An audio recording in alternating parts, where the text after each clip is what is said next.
Good day everyone! Today, sa video na ito, mapapanood nyo kung paano ang step by step ng pagluluto ng chicken curry.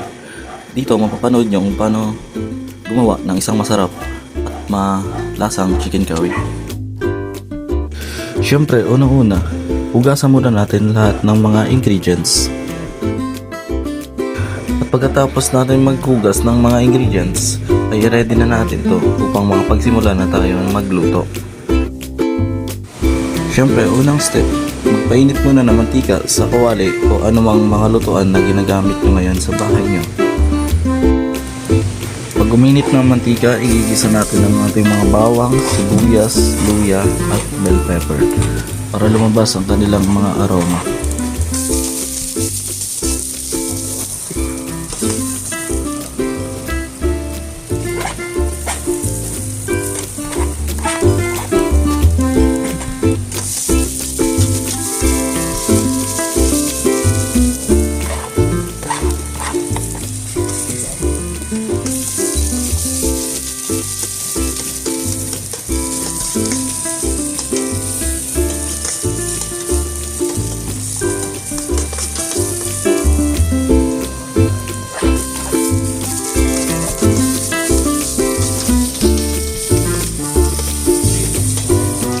Isusunod naman natin ang ating manok kapag natapos na magkisa ng sibuyas, bawang at luya.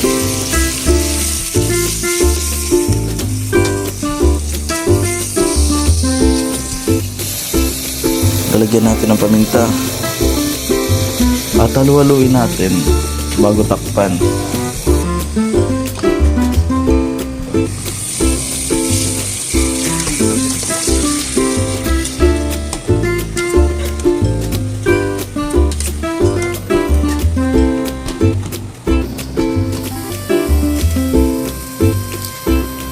Ang isusunod naman natin ay curry powder.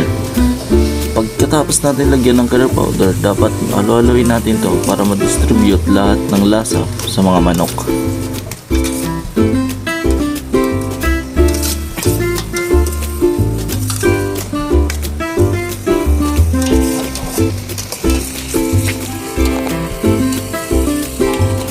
At pagkatapos natin lagyan ng chicken curry powder at halu-haluin, isusunod naman natin ang pangalawang gata. Dito sa pangalawang gata, nakadepende sa inyo kung gaano karami ang paglalagay nyo. Kung gusto niyo masabaw o sakto lang.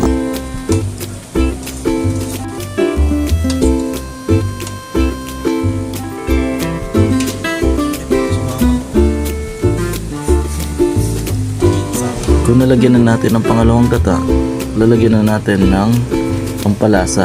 Nakadepende rin sa inyo kung anong gagamitin yung pampalasa.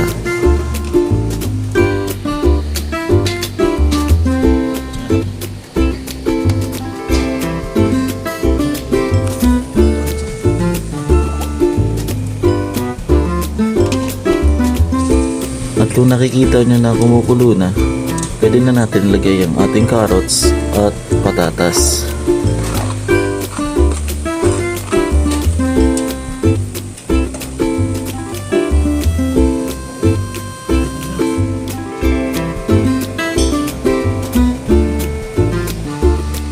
At dito, nakikita nyo na maglalagay ako ng asin. Depende rin sa inyo kung gaano karami ang asin o kung gaano kaalat ang inyong lulutuin.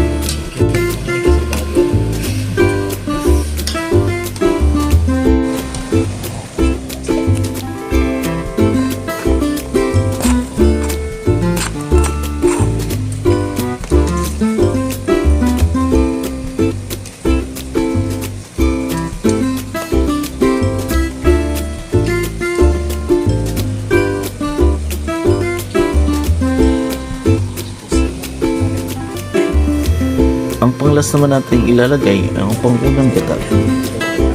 Kung nalagay na ang pangunang gata, halu-haluin natin at hayaan kumulo, kasi kapag kumulo na ito, kusa na itong lalapot at pwede na itong hanguin. At nakagawa na tayo ng isang masarap na chicken curry. Sana natuwa kayo sa video na ito.